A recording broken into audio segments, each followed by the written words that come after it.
San Juan XXIII, Papa, octubre 11. San Juan XXIII, el Papa del Aggiornamento Eclesial. Gracias a este buen hombre se logró un giro extraordinario en el modo de vivir la fe. Algunos recordarán el catecismo escrito por el jesuita Jerónimo Martínez de Ripalda en 1616. Su influencia siguió hasta mediados del siglo XX. Presentaba a un Jesús maestro que enseñaba la sana doctrina cristiana, credo, mandamientos, oraciones y sacramentos. Esto dio forma a un estilo devocional y ensimismado, muy distante y olvidadizo, desplazando la centralidad de la praxis fraterna de Jesús como aquello que da sentido al cristianismo.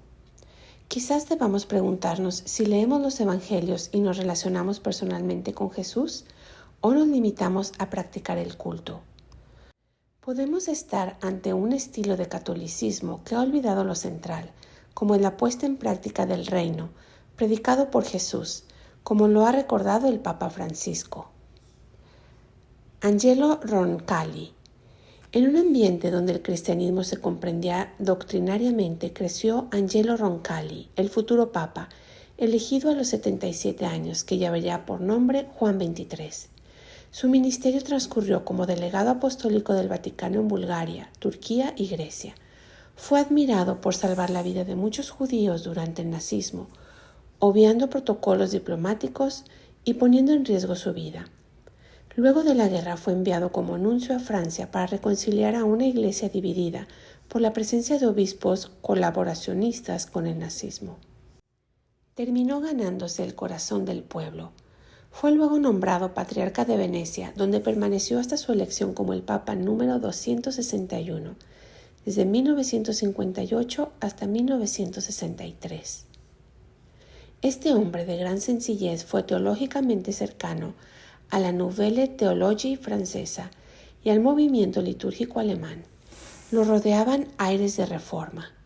A los primeros meses de ser elegido recortó los altos estipendios de la curia, reconoció los derechos laborales de los laicos en el Vaticano y mejoró sus salarios. Nombró a cardenales de otros continentes, entre ellos al primer venezolano, el cardenal Quintero. Fue el primer papa en visitar parroquias romanas, hospitales de niños y cárceles, como obispo de Roma. Luego de 400 años, aceptó reunirse con el arzobispo de Canterbury y, para los que no recuerdan, decretó la excomunión de Fidel Castro. Anunció el Vaticano II. Esto no sería todo.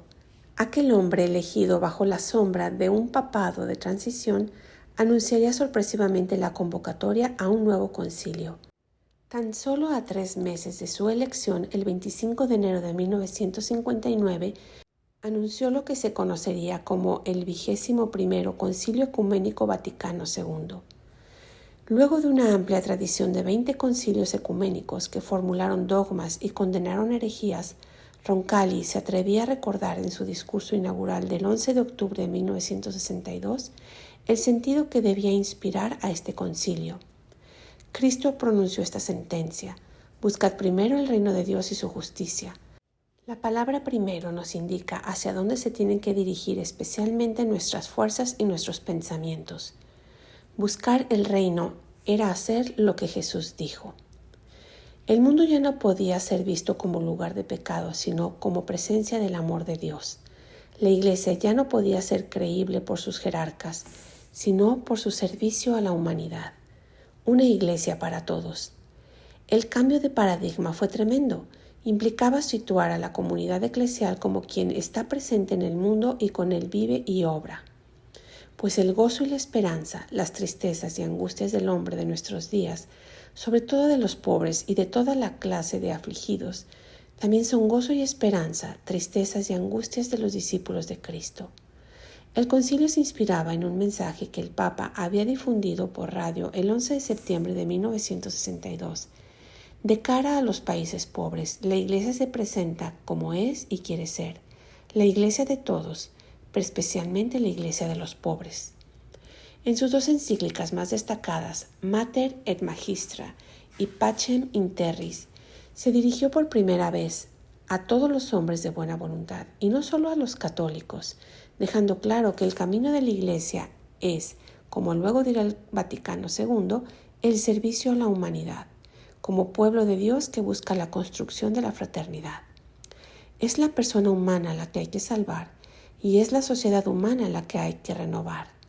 Es Cristo y no la Iglesia el centro y sentido del cristianismo. Es la paz y no el carrerismo, el poder o las ideologías lo que hay que construir.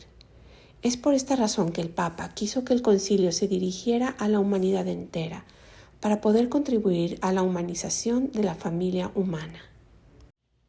Agiornamento. Gracias a este buen hombre se logró un giro extraordinario en el modo de vivir la fe.